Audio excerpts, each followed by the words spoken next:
مولا روم رحمتullah علیہ کا شعر ہے، یک زمانہ صحبت با اولیاء بہتر از 100 سالہ طاعت بے ریا، کہ کسی اللہ والے کی صحبت میں ایک لمحہ گزارنا 100 سال کی بے ریا عبادت سے بہتر ہے۔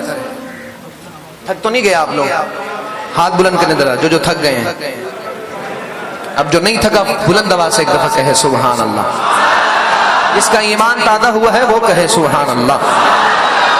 میں پڑھتا ہوں کچھ اشعار، حضرت دام کا تم تشریف لائیں گے انشاءاللہ، میں پھر ختم کر دوں گا۔ شاعر کہتے ہیں، اللہ سے ملوا جاتی ہے صحبت اللہ والوں کی، اپنا رنگ دکھا جاتی ہے صحبت اللہ والوں کی، صحبت اللہ والوں کی، صحبت اللہ والوں کی، اللہ سے ملوا جاتی ہے صحبت اللہ والوں کی، اپنا رنگ دکھا جاتی ہے صحبت اللہ والوں کی، صحبت اللہ والوں کی، صحبت اللہ